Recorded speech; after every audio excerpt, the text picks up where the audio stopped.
अथ श्रीयोगवासिष्ठे उपशमप्रकरणे 36 सर्गः।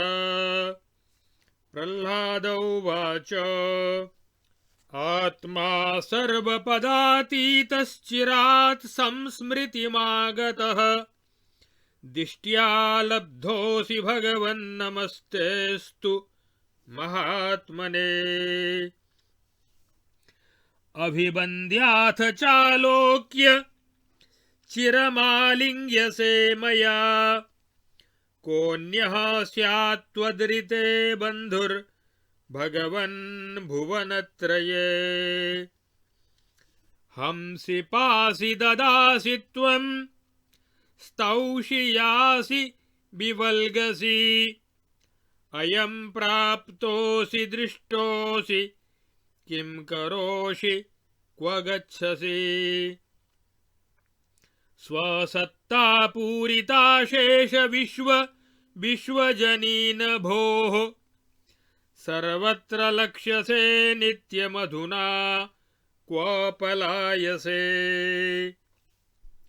आवयोरन्तरं भूरि जन्मव्यवहितान्तरम् अदूरमद्य सम्पन्नं दिष्ट्या दृष्टोऽसि बान्धव। नमस्ते कृतकृत्याय कर्त्रे भर्त्रे नमोऽस्तु ते। नमः संसारवृन्ताय नित्याय विमलात्मने।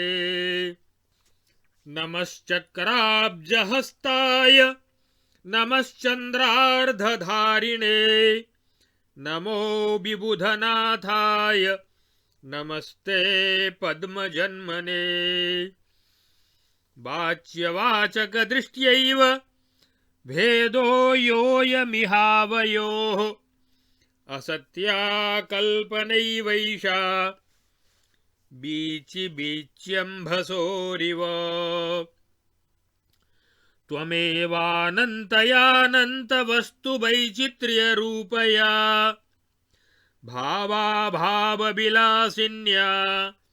नित्ययैव विजृम्भसे। नमो द्रष्ट्रे नमः स्रष्ट्रे नमोऽनन्तविकासिने नमः सर्वस्वभावाय नमस्ते सर्वगात्मने। प्रतिजन्म चिरं बह्यो दीर्घदुःखवता मया त्वया मयोपदिष्टेन दग्धेनापहतौजसा। आलोकितालोकदृशो दृष्टा दृष्टान्तदृष्टयः न प्राप्तस्तत्त्वयानेन किञ्चिदासादितं भवेत्। सर्वं मृत्काष्ठपाषाण वारिमात्रमिदं जगत् नेहास्ति त्वदृते देव यत्प्राप्तौ नाभिवाञ्छति। देवायमद्य लब्धोऽसि दृष्टोऽस्यधिगतोऽसि च सम्प्राप्तोऽसि गृहीतोऽसि नमस्तेऽस्तु न मुह्यसि।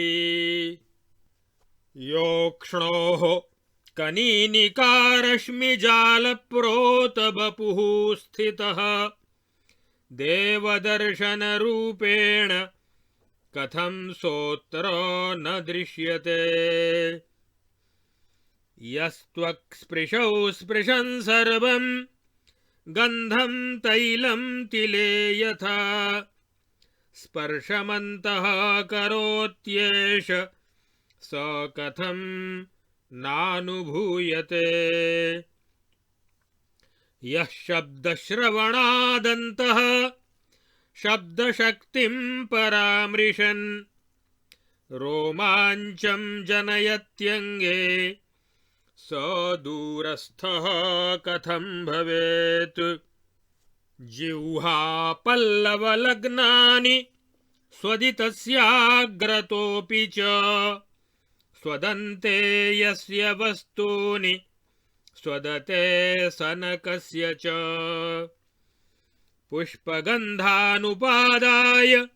घ्राणहस्तेन देहकम् य आलोकयति प्रीत्या कस्यासौ न करे स्थितः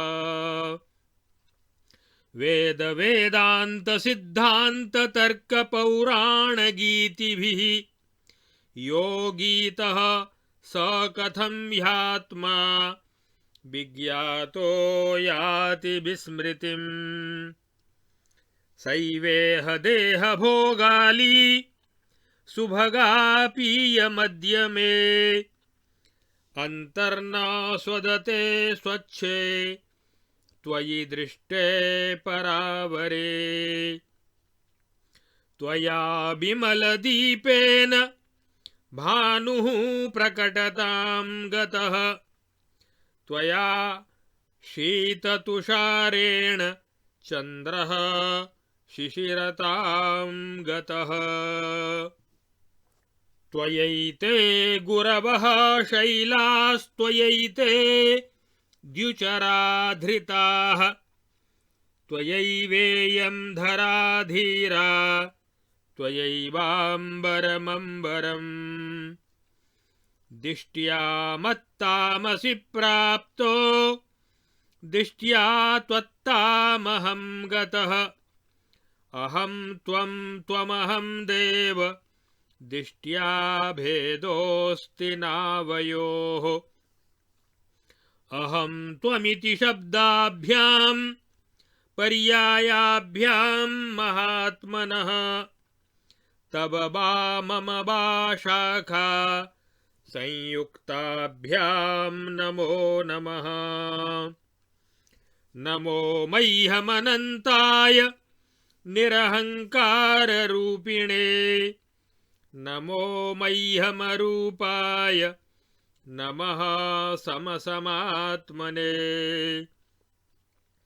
मय्यात्मनि समे स्वच्छे साक्षिभूते निराकृतौ दिक्कालाद्यनवच्छिन्ने स्वात्मन्येवेह तिष्ठसि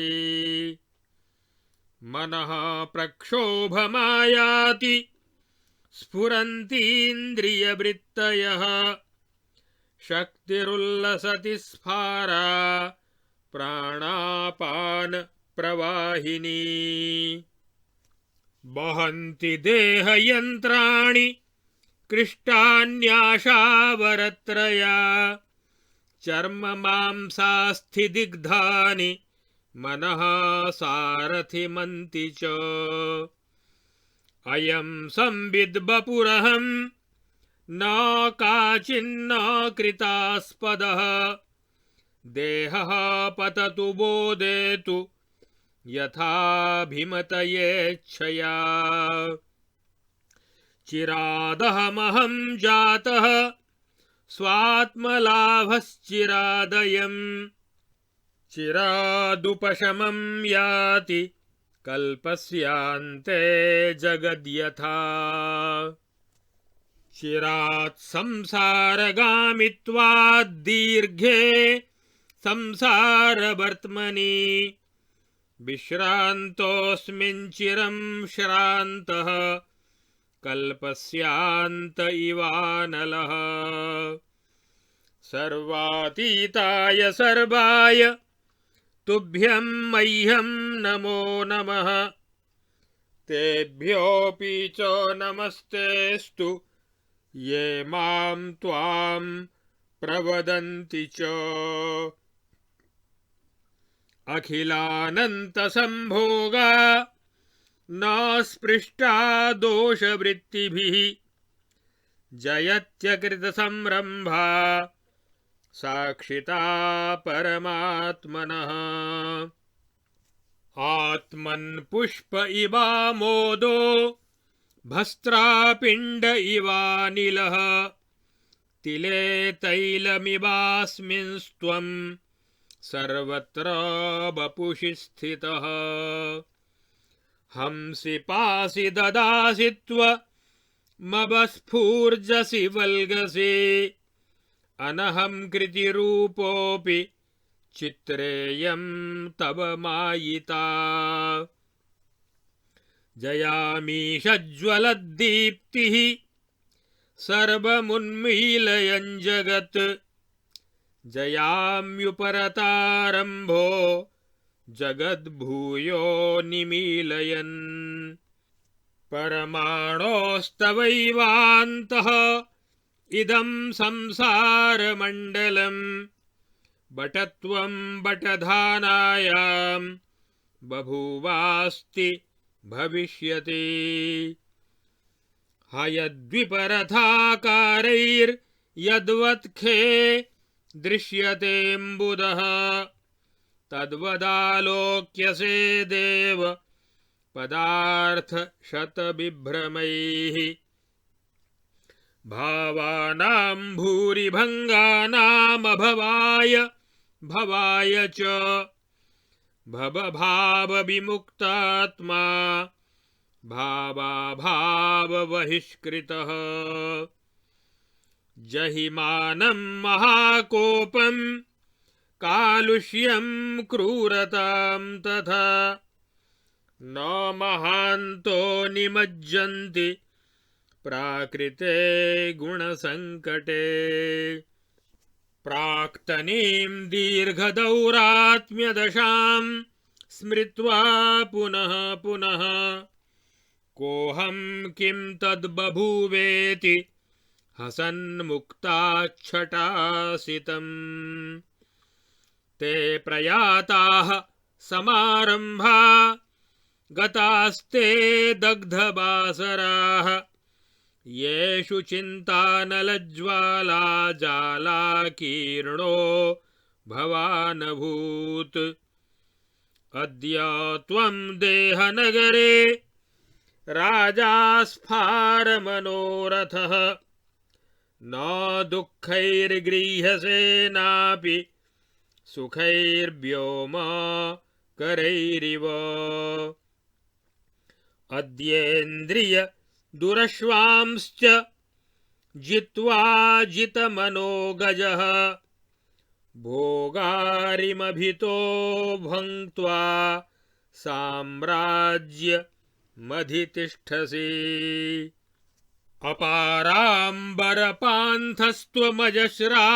अपाराम्बरपान्थस्त्वमजस्रास्तमयोदयः अवभासकरो नित्यं बहिरन्तश्च भास्करः सर्वदैवासि संसुप्तः शक्त्या सम्बोध्यसे विभो भोगालोकनलीलार्थं कामिन्या कामुको यथा दृक्षुद्राभिरूपानीतं दूराद्रूपमधुत्वया पीयते स्वीकृतं शक्त्या नेत्रवातायनस्थया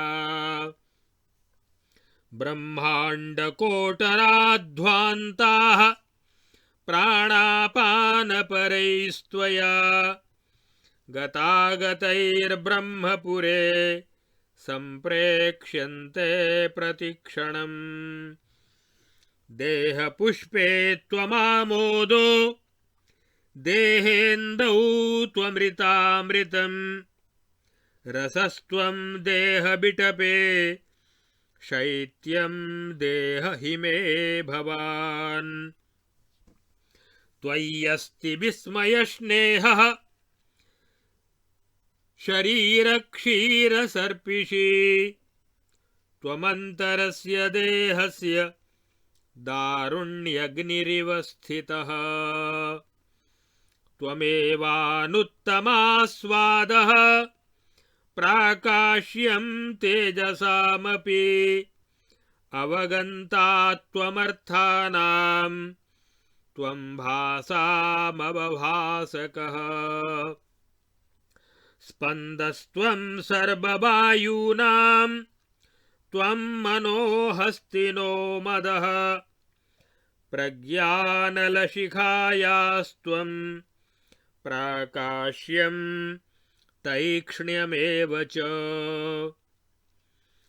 त्वद्वशादियमात्मीया वाचा सम्प्रविलीयते दीपवत् पुनरन्यत्र समुदेति कुतोऽपि सा त्वयि संसारवर्तिन्यः पदार्थावलयस्तथा कटकाङ्गदकेयूरयुक्तयः कनके यथा भवानयमयं चाहं त्वं शब्दैरेव मादिभिः स्वयमेवात्मनात्मानं लीलार्थं स्तौषि बक्षि च मन्दानिलविनुन्नोऽब्धो गजाश्वनरदृष्टिभिः यथा संलक्ष्यते व्योम्नि तथा त्वं भूतदृष्टिभिः यथा हयगजाकारैर्ज्वाला लसति बह्निषु तथैवाव्यतिरिक्तैस्त्वं दृश्यसे भुवि सृष्टिषु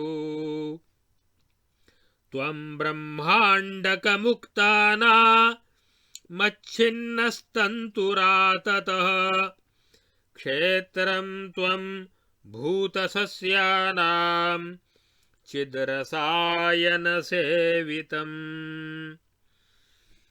असत्तदनभिव्यक्तं पदार्थानां प्रकाश्यते त्वया तत्त्वं यथा पक्त्या मांसानां स्वादवेदनम् विद्यमानापि वस्तु श्रीर्न स्थिता त्वयि न स्थिते वनिता रूपलावण्यसत्तेव गतचक्षुषः सदपीह न सत्तायै वस्तुनावर्जितं त्वया तृप्तये न स्वलावण्यं मुकुरात् प्रतिबिम्बितम् लुठति त्वां विना देहः काष्ठलोष्टसमः क्षितौ सन्नप्यसन्नगोच्छ्रायः श्यामाश्विव रबिम्बिना सुखदुःखक्रमः प्राप्य भवन्तं परिनश्यति प्राकाश्यमासाद्य यथा तमस्तेजोऽथवा हिमम् त्वदालोकनयैवैते स्थितिं यान्ति सुखादयः सूर्यालोकनया प्रातर्वर्णाः शुक्लादयो यथा लब्धात्मानो विनश्यन्ति सम्बन्धक्षण एव ते तमांसीव दीपस्य दृष्टा एव व्रजन्त्यलम् तमस्ता तमसो दीपासत्तायां स्फुटतां गता दीपसम्बन्धसमये सा चोत्पद्यो विनश्यति तदेवं सुखदुःखश्रीर्दृष्ट्वैव त्वामनामयम् जायते जातमात्रैवं सर्वनाशेन नश्यति भङ्गुरत्वादिह स्थातुं कालं नाणुमपि क्षमा निमेष लक्षभागाख्या तन्वी कालकला यथा गान्धर्वी नगरी तन्वी सुखदुःखादिभावना स्फुरति त्वत्प्रसादेन त्वयि दृष्टे विलीयते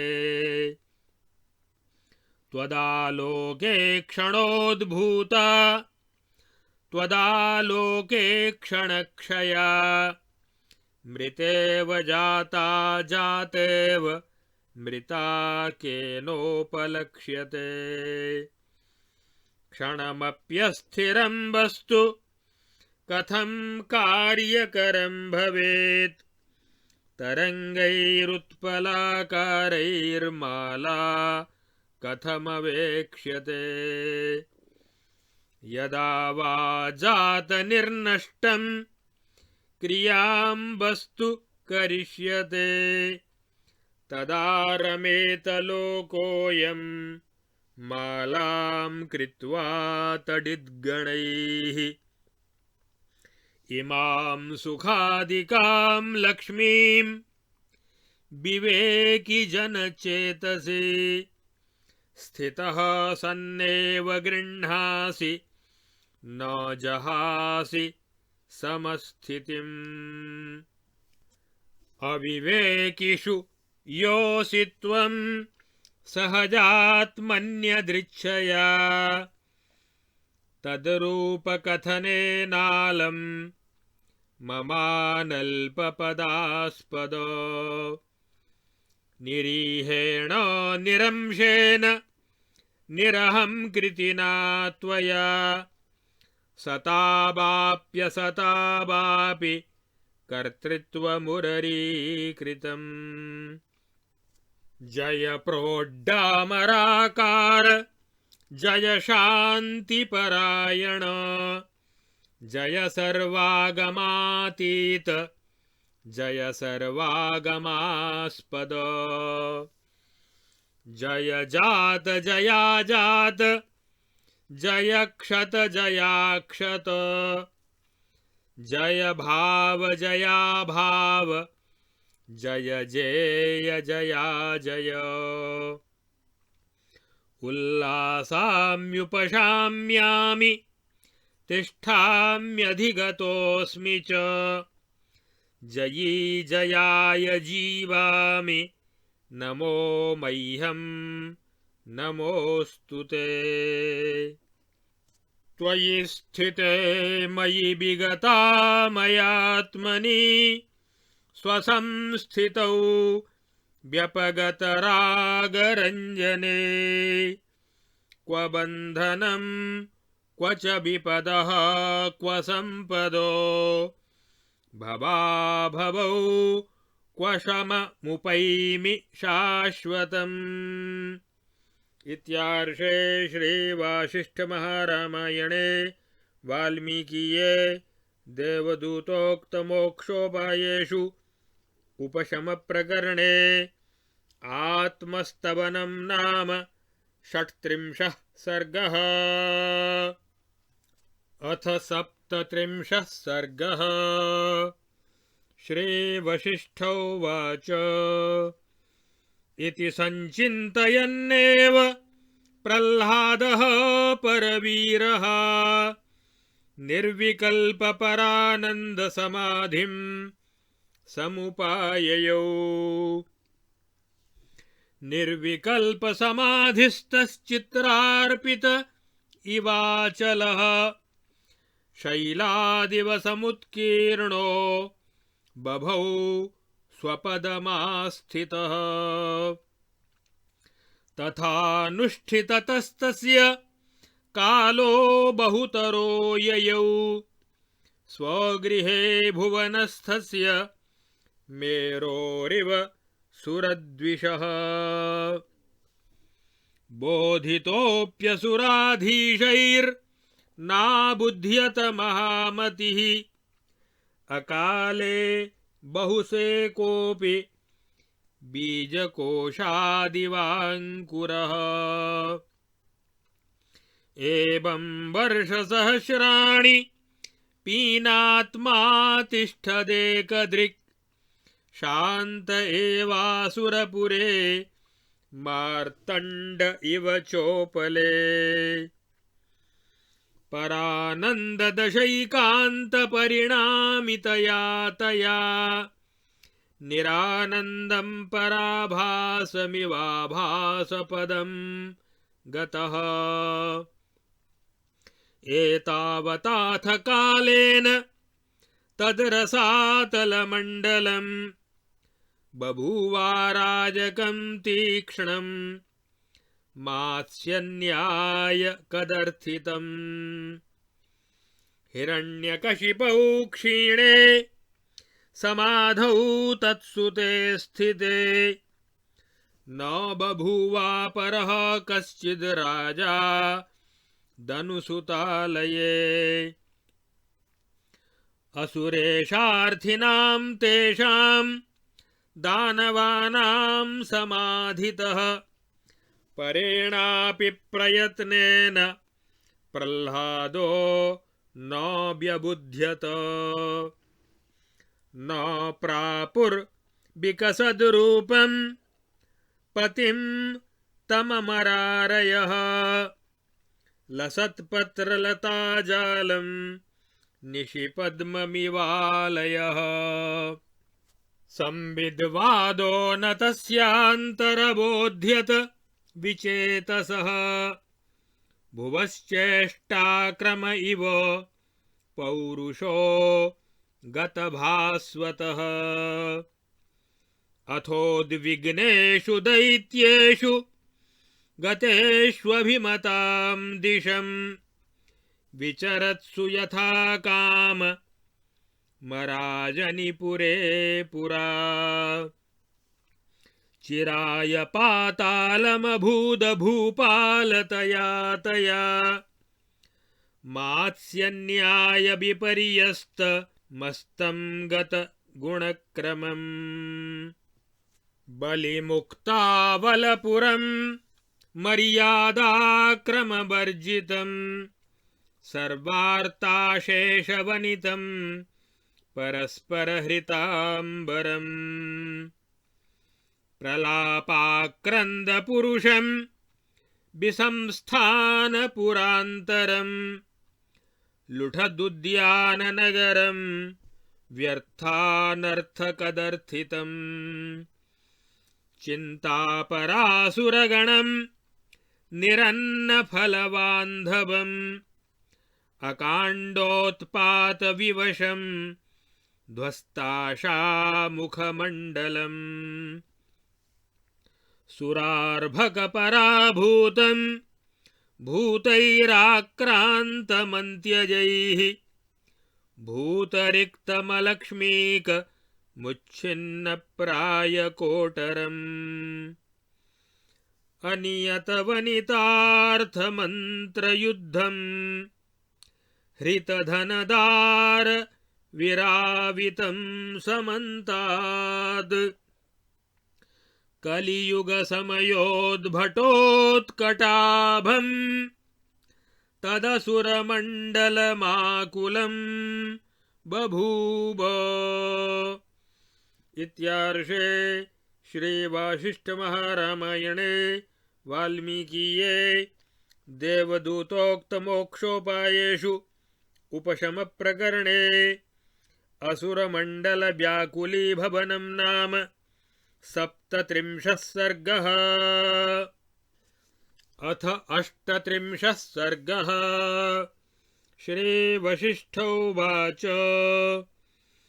अथाखिलजगज्जालक्रमपालनदेवनः क्षीरोदनगरे शेषशय्यासनगतो हरिः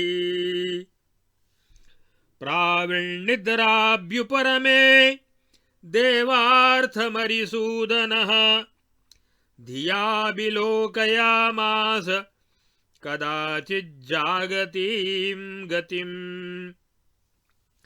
त्रिविष्टपं स्वमनसा पार्थिवं चावलोक्य सः आचारमाजगामाशु पातालमरिपालितम्। तत्र स्थिरसमाधाने स्थिते प्रह्लाददानवे दृष्ट्वा सम्पदमिन्द्रस्य पुरे प्रौढिमुपागताम्।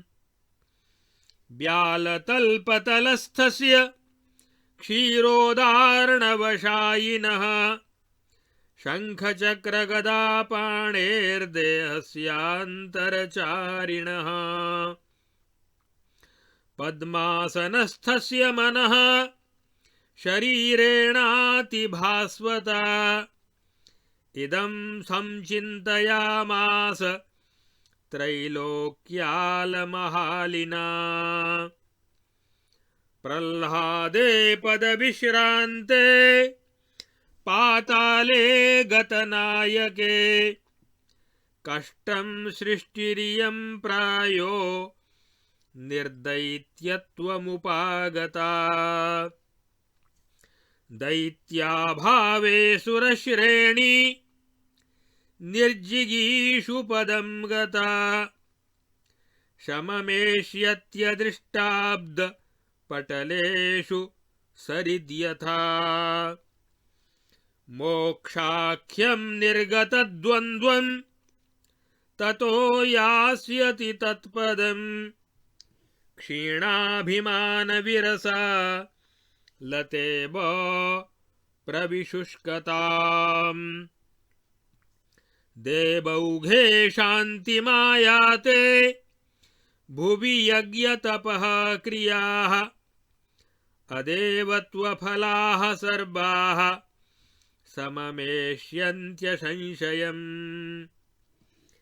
क्रियास्त्वथोपशान्ताषु भूर्लोकोस्तमुपैष्यति असंसारप्रसङ्गोऽथ तस्य नाशे भविष्यति आकल्पान्तं त्रिभुवनं यदिदं कल्पितं मया नाशमेष्यत्यकालेन तापे हिमकणो यथा किमेवमस्मिन्नाभोगे विलीय क्षयमागते कृतं मयेह भवति स्वलीलाक्षयकारिणा ततोऽहमपि शून्येऽस्मिन् नष्टचन्द्रार्कतारके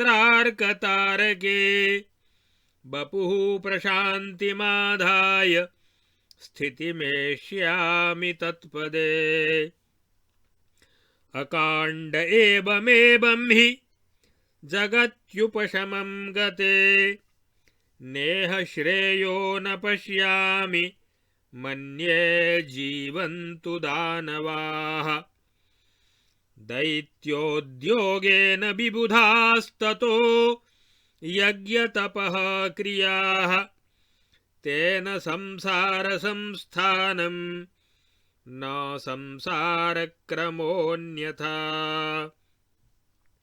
तस्माद्रसातलं गत्वा यथावत् स्थापयाम्यहम् स्वे क्रमे दानवाधीश मृतुः पुनरिव द्रुमम् विना प्रह्लादमथ चेदितरं दानवेश्वरं करोमि तदसौ मन्ये देवानासादयिष्यति प्रह्लादस्य त्वयं देहः पश्चिमः पावनो महान् आकल्पमिह वस्तव्यं देहेनानेन तेन च एवं हि नियतिर्देवी निश्चिता पारमेश्वरी प्रह्लादेन यथा कल्पं स्थातव्यमिह देहिना तस्मात्तमेव गत्वा तु दैत्येन्द्रं बोधयाम्यहम् गर्जन् गिरिनदी सुप्तं मयूरमिव बारिदः जीवन्मुक्तसमाधिस्थः करोत्वसुरनाथ ताम् मणिर्मुक्तमनस्कारः प्रतिबिम्बक्रियामिव न हि नश्यति सर्गोऽयमेवं सह सुरासुरैः भविष्यति च तद्वन्द्वं तन्मे क्रीडा भविष्यति। सर्गक्षयोदयावेतौ सुसमौ मम यद्यपि तथापीदं यथा संस्थं भवत्वन्येन किं मम। भावाभावेषु यत्तुल्यं तन्नाशे तत्स्थितौ च वा यः प्रयत्नस्त्वबुद्धित्वात् तद्योगगमनं भवेत्। तस्मात् प्रयामि पातालं बोधयाम्यसुरेश्वरं स्थैर्यं यामि न संसारलीलां सम्पादयाम्यहम्। असुरपुरमवाप्य प्रोद्धताचारघोरं कमलमिव विवस्वान् दैत्यमुद्बोधयामः। जगदिदमखिलं स्वस्थैर्यमभ्यानयामो घनविधिरिव शैले चञ्चलं मेघजालम्। इत्यार्षे श्रीवासिष्ठमहारामायणे वाल्मीकीये देवदूतोक्तमोक्षोपायेषु उपशमप्रकरणे परमेश्वरवितर्को नाम 38 सर्गः। अब योग वासिष्ठ के उपशम प्रकरण में सर्ग 34 से 38 तक का संक्षिप्त हिंदी सार कहते हैं। प्रहलाद को भगवान के द्वारा वर प्राप्ति और प्रहलाद का आत्मचिंतन करते हुए परमात्मा का साक्षात्कार करना और फिर उनका स्तवन करते हुए समाधिस्थ हो जाना। समाधि की अवस्था में स्थित होने के कारण पाताल की अराजकता का वर्णन किया गया है और भगवान विष्णु का प्रहलाद को समाधि से विरत करके जगत में सामान्य स्थिति की स्थापना करने का विचार भगवान ने किया। श्री भगवान ने कहा, हे दैत्य कुल शिरोमणि प्रहलाद, तुम तो गुणों के आकर हो, अतः जन्म मरण रूपी दुख की निवृत्ति के लिए तुम पुनः अपना अभीष्ट वर मांग लो। प्रहलाद बोले, भगवन, आप समस्त प्राणियों के अंतःकरण में विराजमान होकर उनके इच्छा अनुसार फल प्रदान करने वाले हैं। अतः हे विभो, आप जिस वस्तु को सबसे श्रेष्ठ समझते हो वही मुझे देने की कृपा कीजिए। श्री भगवान ने कहा, हे निष्पाप प्रहलाद, जब तक तुम्हें ब्रह्मत्व की प्राप्ति न हो जाए तब तक तुम संपूर्ण संशयों की पूर्णतया शांति तथा सच्चिदानंद घन परब्रह्म परमात्मा की प्राप्ति रूप फल के लिए विचार परायण बने रहो। विचार परायण होना ही समाधि को सुगमता से प्राप्त करने का सुंदर और सरलतम तरीका उपाय है। श्री वशिष्ठ जी कहते हैं, हे रघुनंदन, दैत्यराज प्रहलाद से ऐसा कहकर भगवान विष्णु अंतर्धान हो गए।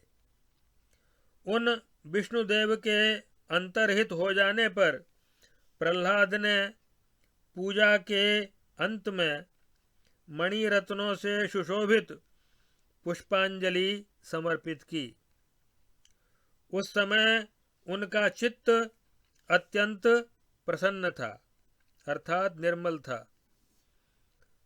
वे एक श्रेष्ठ आसन पर पद्मासन लगाकर बैठ गए और स्तोत्र पाठ करते समय अपने हृदय में इस प्रकार विचार करने लगे कि आवागमन रूपी संसार का निवारण करने वाले भगवान ने मुझे ऐसा उपदेश दिया है कि तुम विवेक विचार संयुक्त हो।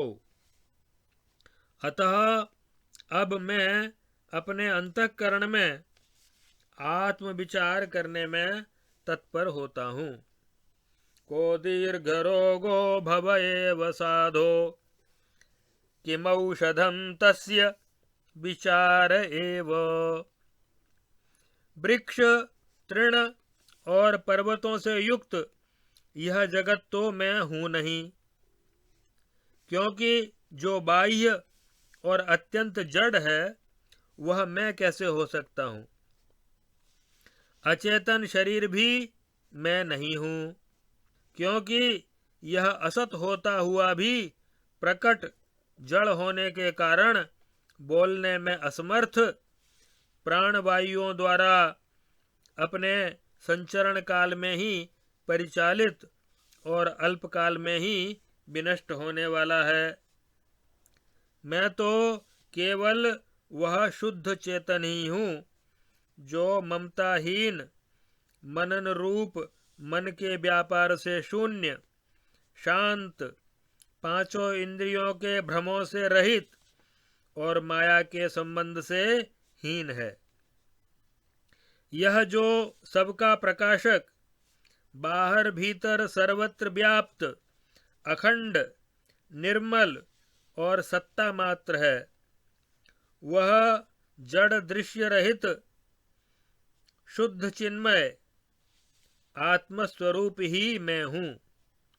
यह आत्मा जो सर्वव्यापक और विकल्प रहित चिन्मय बोध स्वरूप है, वह मैं ही हूँ। यह आत्मा ही जगत की स्थिति में निरंतर अनुभव में आने वाले समस्त पदार्थों का आदि कारण है, परंतु इस आत्मा का कोई कारण नहीं है। श्वेताश्वतरोपनिषद में भी कहा है, न तस्य कश्चित् पतिरस्ति लोके न चेशिता नैव च तस्य लिंगम सकारणं करणाधिपाधिपो न चास्य कश्चित् जनिता न चाधिपः। इसी आत्मा से सारे पदार्थों का पदार्थत्व उत्पन्न होता है। ये घट पट आदि आकार वाले सैकड़ों सांसारिक पदार्थ विशाल दर्पण रूप इस चिन्मय शुद्ध आत्मा में प्रतिबिंबित होते हैं। यह अकेला मैं, जो आदि और अंत से रहित तथा सर्वव्यापक हूँ, संपूर्ण चराचर प्राणियों के अंदर आत्मस्वरूप से स्थित हूँ। मेरा यह सांवला स्वरूप, जो शंख चक्र और गदा धारण करने वाला तथा संपूर्ण सौभाग्यों की चरम सीमा है, इस जगत का पालन करता है। जो कमल रूपी आसन पर विराजमान होते हैं और निर्विकल्प समाधि में स्थित होकर परम सुख का अनुभव करते हैं, उन ब्रह्मा के रूप में मैं ही सदा इस जगत में उत्पन्न होता हूँ, और मैं ही त्रिनेत्रधारी शिव होकर प्रलय काल में इस जगत का संहार करता हूँ। मैं ही इंद्र रूप से मन्वंतर के क्रम से प्राप्त हुई इस संपूर्ण त्रिलोकी का पालन करता हूँ। यह जो कुछ स्थावर जंगम रूप जगत दृष्टिगोचर हो रहा है, संपूर्ण संकल्पों से रहित वह परम शुद्ध चेतन आत्मरूप मैं ही हूँ, जिसमें अनंत आनंद का अनुभव प्राप्त होता है तथा जो परम शांति से सुशोभित एवं शुद्ध है। ऐसी यह चिन्मयी दृष्टि संपूर्ण दृष्टियों से बढ़कर है। जो शाश्वत एवं विज्ञानानंद घन स्वरूप है, उस उत्तम साम्राज्य का परित्याग करके मुझे इन अनित्य एवं दुख रूप राज्य विभूतियों में लेश मात्र भी सुख की प्रतीति नहीं होती, क्योंकि ये विभूतियां रमणीय नहीं हैं। ऐसे विज्ञानानंद घन परम पद को छोड़कर कोई मूर्ख ही तुच्छ विषय भोगों में आसक्त होता है, विवेकशील ज्ञानी पुरुष नहीं होते। भला इस परम दिव्य दृष्टि का त्याग करके कौन मनुष्य घृणा करने योग्य तुच्छ राज्य में आसक्त होगा? जिन्होंने इस उत्तम दृष्टि का परित्याग करके दुख रूप क्षणभंगुर राज्य में मन लगाया, वे सब के सब वास्तव में मूर्ख ही थे, क्योंकि कहाँ तो नंदन वन की प्रफुल्लित रमणीय वनस्थली और कहाँ संतप्त मरुस्थल। उसी प्रकार कहाँ तो ये पारमार्थिक शांत दिव्य ज्ञान दृष्टियां और कहाँ देह एवं विषय भोगों में अहमता ममता बुद्धि, अर्थात इनमें आकाश पाताल का अंतर है।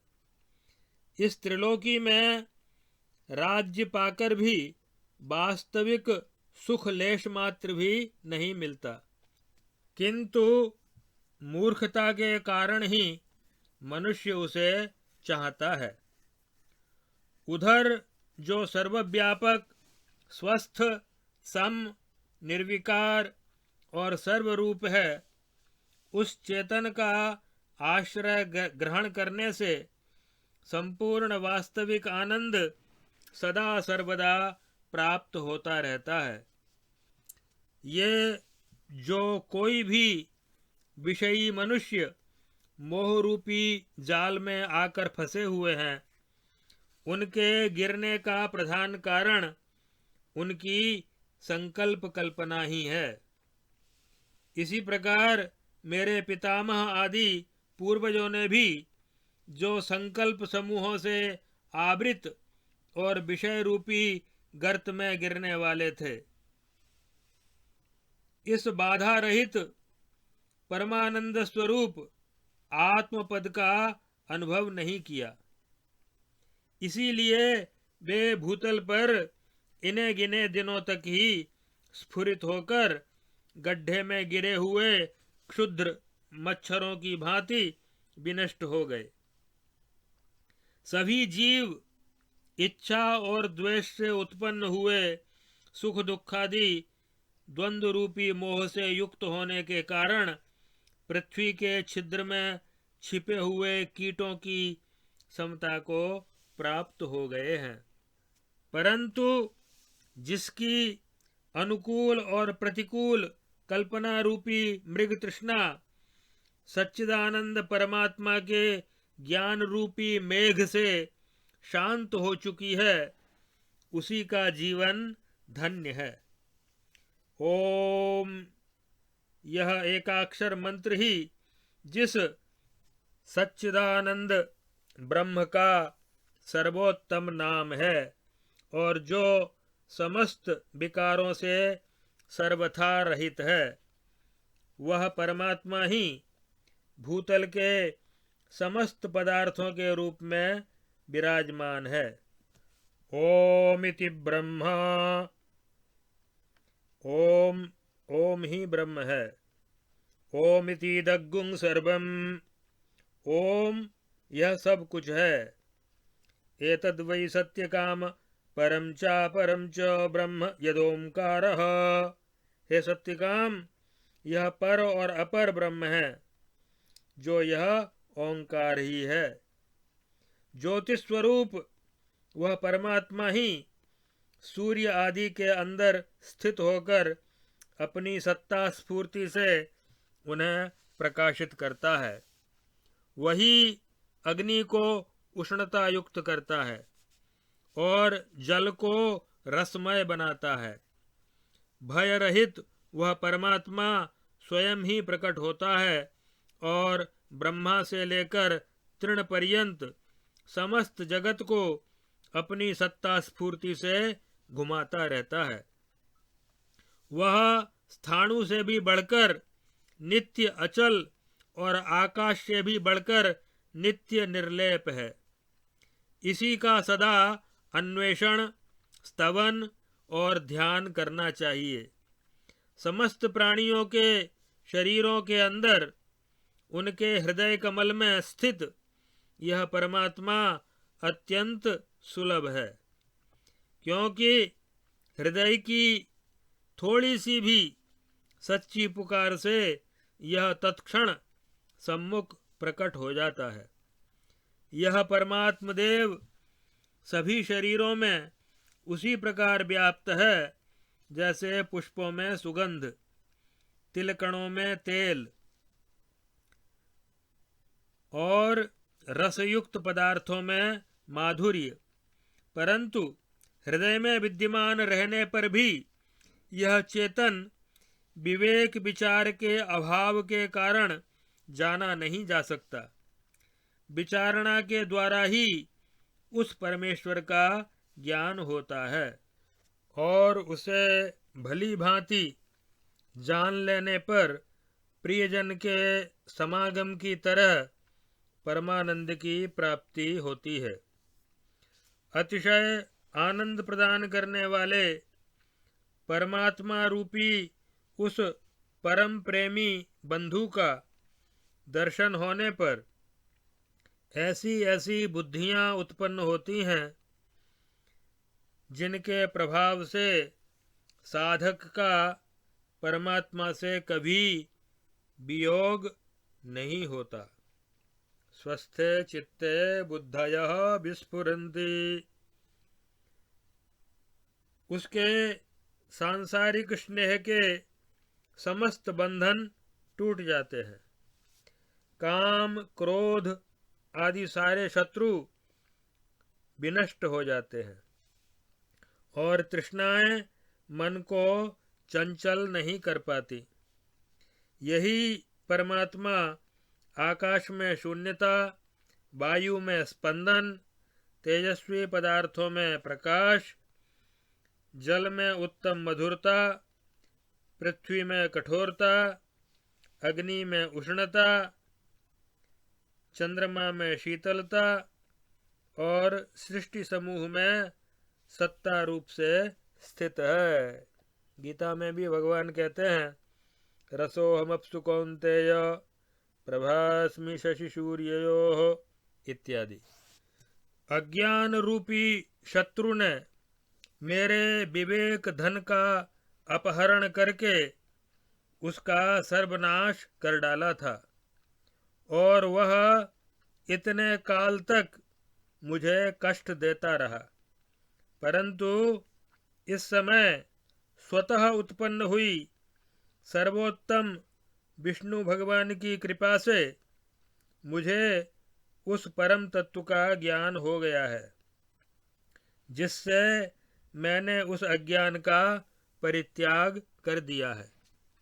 इस समय मैंने उस परम ज्ञान रूपी मंत्र के बल से इस अहंकार रूपी पिशाच को शरीर रूपी वृक्ष के खोखले से बाहर निकाल दिया है, जिससे मेरा यह शरीर रूपी महान वृक्ष अहंकार रूपी यक्ष से रहित होकर परम पवित्र हो गया है और प्रफुल्लित वृक्ष के समान सुशोभित हो रहा है। विवेक रूपी धन राशि की प्राप्ति के कारण जब मेरे दुराशा रूपी दोष सर्वथा नष्ट हो गए हैं, तब मेरी अज्ञान रूपी दरिद्रता भी पूर्णतया शांत हो गई। अतः अब मैं परमेश्वर के रूप में स्थित हूँ। भगवान की कृपा से मुझे संपूर्ण ज्ञातव्य वस्तुओं का ज्ञान प्राप्त हो गया है और मैंने देखने योग्य सभी दृष्टियों को देख लिया है। इस समय मुझे वह वस्तु प्राप्त हो गई है जिसको पा लेने पर कुछ भी पाना अवशिष्ट नहीं रह जाता। सौभाग्य की बात यह है कि मैं उसी ऊंची एवं विस्तृत पारमार्थिक भूमि को प्राप्त हो गया हूँ जिसमें अनर्थों का नाम निशान भी नहीं है। विषय रूपी सर्पों का अत्यंत अभाव हो गया है। अज्ञान रूपी कुहरा सर्वथा नष्ट हो गया है। आशा रूपी मृग तृष्णा शांत हो चुकी है।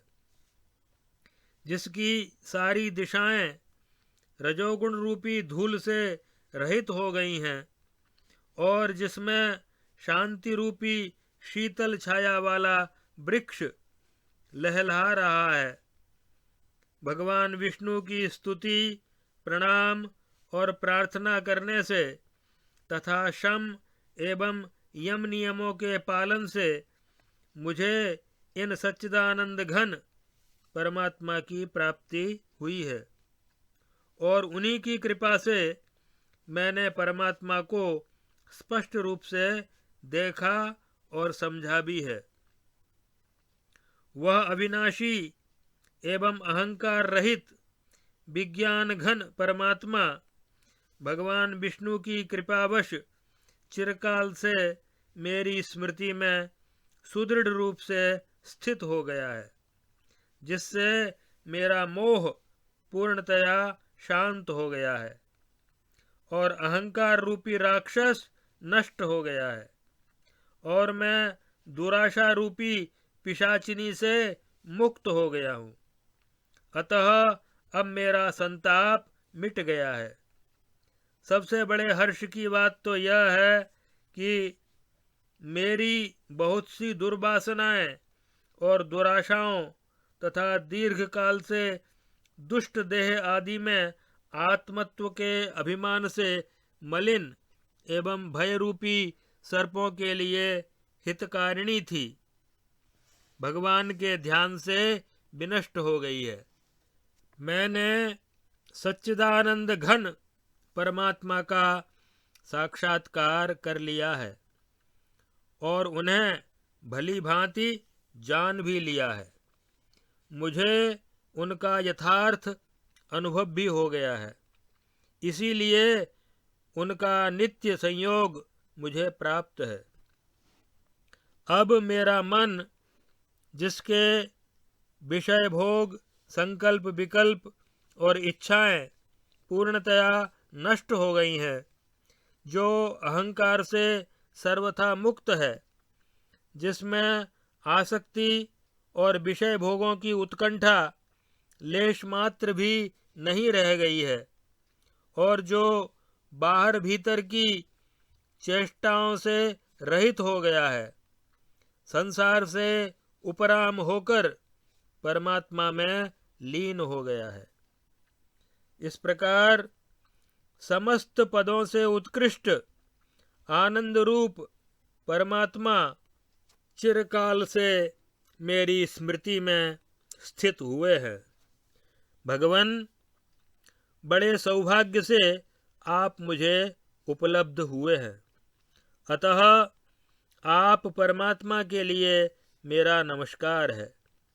हे प्रभो, मैं चिरकाल से आपका दर्शन करते हुए प्रणाम करके आलिंगन कर रहा हूँ। भला त्रिलोकी में आपके अतिरिक्त मेरा परम प्रिय बंधु और कौन हो सकता है। विश्व को उत्पन्न करने वाले हे विभो, आपने अपनी सत्ता स्फूर्ति से संपूर्ण विश्व को परिपूर्ण कर रखा है। इसी कारण सर्वत्र आपका नित्य अनुभव होता है। अतः आप कहाँ भागकर जा सकते हैं, अर्थात कैसे अदृश्य हो सकते हैं। परम प्रिय मित्र, बहुसंख्यक जन्मों के व्यवधान के कारण अज्ञानवश हम दोनों में जो अंतर प्रतीत होता था, वह अब उस अज्ञान के नाश होने से दूर हो गया है और अभेद रूप समीपता प्राप्त हो गई है। बड़े सौभाग्य से मुझे आपका दर्शन प्राप्त हुआ है। आप कृतकृत्य संसार के कर्ता और सबका भरण पोषण करने वाले हैं। आपको बारंबार नमस्कार है। आप संसार वृक्ष के कारण हैं, अविनाशी और विशुद्धात्मा हैं। आपको मेरा प्रणाम है। जिनके हाथों में चक्र और कमल सुशोभित होते हैं, उन विष्णु रूप आपको नमस्कार है। ललाट पर अर्धचंद्र धारण करने वाले शिवस्वरूप आपको मैं अभिवादन करता हूँ। कमल से उत्पन्न होने वाले ब्रह्मा रूप आपको प्रणाम है। देवराज इंद्र के रूप में विराजमान आपकी मैं वंदना करता हूँ। हे भगवान, हम दोनों में जो यह भेद दृष्टिगोचर हो रहा है, वह समुद्र के जल और उसकी तरंग के समान केवल झूठी कल्पना ही है। वस्तुतः हम दोनों में कोई भेद है ही नहीं। आप सृष्टिकर्ता, सबके साक्षी रूप और अनंत रूप में प्रकट होने वाले हैं। आपको पुनः पुनः नमस्कार है। सबके आत्मरूप और सर्वव्यापी आप परमात्मा को बारंबार प्रणाम है। हे देव, मिट्टी, काष्ठ, पत्थर और जलमात्र, यह सारा जगत आपके सिवा और कुछ नहीं है, अर्थात आपका ही स्वरूप है। अतः आपकी प्राप्ति हो जाने पर फिर किसी अन्य वस्तु के प्राप्त करने की इच्छा ही नहीं रह जाती। जिसका वेद वेदांत के सिद्धांत, तर्क और पुराणों के गीतों द्वारा वर्णन किया गया है, उस परमात्मा का यथार्थ ज्ञान हो जाने पर फिर वह कैसे विस्मृत हो सकता है। निर्मल परब्रह्म परमात्म रूप आपका साक्षात्कार हो जाने पर देह के वे सुंदर विषय भोग भी आज मेरे हृदय को रुचिकर नहीं लग रहे हैं। आप निर्मल दिव्य ज्योति स्वरूप हैं। आपसे ही सूर्य में प्रकाशकता आई है और शीतल हिमरूप आपसे ही चंद्रमा को शीतलता की प्राप्ति हुई है। आपके ही प्रभाव से ये पर्वत गुरुता से संपन्न हुए हैं और आपने ही इन खेचरों को धारण कर रखा है, ग्रह नक्षत्र आदि खेचरों को। आपके ही बल से यह पृथ्वी अटल रूप से स्थित है और आपकी ही सत्ता से आकाश आकाशता को प्राप्त हुआ है। बड़े सौभाग्य की बात है कि आप मेरे स्वरूप को प्राप्त हो गए हैं और मैं आपके रूप में परिणत हो गया हूँ। अतः अब मैं आप हूँ और आप मैं हैं। इसलिए हे देव, अब हम दोनों में कोई भेद नहीं रह गया है। सत्यपि भेदापगमे नाथ तवाहं नमामकीनस्त्वं सामुद्रो हि तरङ्गः क्वचन समुद्रोर्न तारंगः। शंकराचार्य ने कहा है कि हम दोनों में कोई भेद नहीं है, फिर भी मैं दास हूँ, आप स्वामी हैं। मैं तरंग हूँ, आप समुद्र हैं। तरंग का समुद्र नहीं होता, समुद्र की तरंग कहलाती है। लेकिन तत्वतः दोनों एक हैं, अर्थात एक ही भाव को प्राप्त हो गए हैं। इसमें भी मेरा सौभाग्य ही कारण है। मेरा आत्मा जो सम, शुद्ध, साक्षी रूप, निराकार और दिशा तथा काल आदि से रहित है, उसी में आप स्थित हैं। आपका स्वरूप सूक्ष्म से भी सूक्ष्म है। अणोरणीयान महतो महीयान आत्मा श्रियंतोर्निहितो गुहायाम तमक्रतु पश्यति बीतशोको धातु प्रसादान महिमानमात्मनः। आप ही के अंदर यह संसार मंडल था और रहेगा।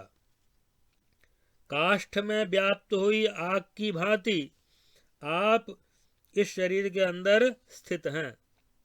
आप ही सर्वोत्तम अमृत स्वरूप रस हैं और तेजस्वी पदार्थों को प्रकाशित करने वाले भी आप ही हैं। तेजस तेजस्विनामहम जयोस्मि व्यवसायोस्मि इत्यादि। आप ही पदार्थों के ज्ञाता और ज्योतियों के प्रकाश हैं। जैसे सुवर्ण में कड़े, बाजूबंद, केयूर आदि आभूषणों का आरोप किया जाता है, उसी तरह सांसारिक पदार्थ समूह आप में ही आरोपित है। आपको प्राप्त कर लेने पर प्रारब्धानुकूल प्राप्त हुए सुख दुख का प्रवाह समूल नष्ट हो जाता है। ठीक उसी तरह जैसे सूर्य के प्रकाश को पाकर अंधकार का अथवा गर्मी को पाकर हिम का नाम निशान भी नहीं रह पाता, नाम निशान भी मिट जाता है। हे भगवान, यह सारा विश्व आपका ही स्वरूप है, इसलिए आपकी जय हो। आप शांति परायण, सभी प्रमाणों से परे और संपूर्ण आगमों द्वारा जानने योग्य हैं। आपकी बारंबार जय हो। प्रमाता च प्रमाणं च प्रमेयं प्रमितिस्तथा यस्य प्रसादात् सिद्ध्यन्ति तत्सिद्धौ किमपेक्ष्यते। श्री वशिष्ठ जी कहते हैं, हे रघुनंदन, शत्रुवीरों का संहार करने वाले प्रहलाद इस प्रकार परमात्मा का चिंतन करते करते निर्विकल्प परमानंद स्वरूप परमात्मा में समाधिस्थ हो गए। अपने महल में यों समाधि अवस्था में पड़े हुए दैत्यवंशी प्रहलाद का बहुत सा समय व्यतीत हो गया। उस समय यद्यपि असुर श्रेष्ठों ने उन्हें जगाने की बहुत चेष्टा की, तथापि असमय में उन महाबुद्धिमान की समाधि भंग नहीं हुई। इस प्रकार निश्चल ब्रह्मस्वरूप एवं शांत हुए प्रहलाद बाह्य दृष्टि शून्य होकर हजारों वर्षों तक उस दैत्य नगरी में समाधिस्थ पड़े रहे। उस समय हिरण्यकशिपु मर चुका था और उसके पुत्र प्रहलाद समाधिस्थ हो गए थे। अतः जब पाताल में कोई अन्य राजा नहीं रह गया, तब दानवों को अपने अधिपति का अभाव खटकने लगा। इसलिए उन्होंने प्रहलाद को समाधि से जगाने के लिए घोर प्रयत्न किया, परंतु वे नहीं जगे।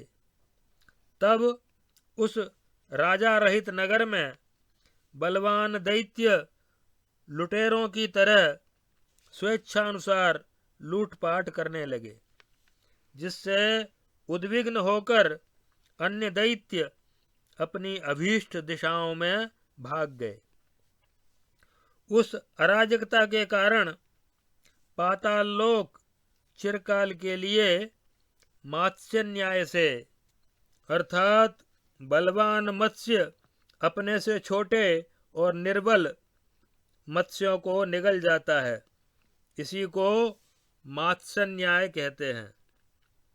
तो इस मत्स्य न्याय से सारी मर्यादाएं अस्त व्यस्त हो गईं। पाताल लोक मर्यादा रहित हो गया। वहां बलवानों ने दुर्बलों के नगर छीन लिए। मर्यादा के क्रम का सर्वथा विनाश हो गया। सभी लोग स्त्रियों को पीड़ा पहुंचाने लगे। पुरुषों के प्रलाप और रोदन के शब्द चारों ओर व्याप्त हो गए। लोगों ने एक दूसरे के वस्त्र छीन लिए। नगर का मध्य भाग खंडहर के रूप में परिणत हो गया और क्रीडोद्यान नष्ट भ्रष्ट हो गए। सारा राज्य व्यर्थ के अनर्थों से पीड़ित हो गया। दिशाएं धूल से व्याप्त हो गईं। अन्न, फल और बंधु बांधवों का अभाव हो गया। इस प्रकार आकस्मिक उत्पात से विवश होकर सारा असुर समुदाय चिंताग्रस्त हो गया। उस समय वह असुर मंडल भय से उद्विग्न हो गया था। वहां स्त्रियां, धन, मंत्र और युद्ध भी मर्यादाहीन हो गए थे।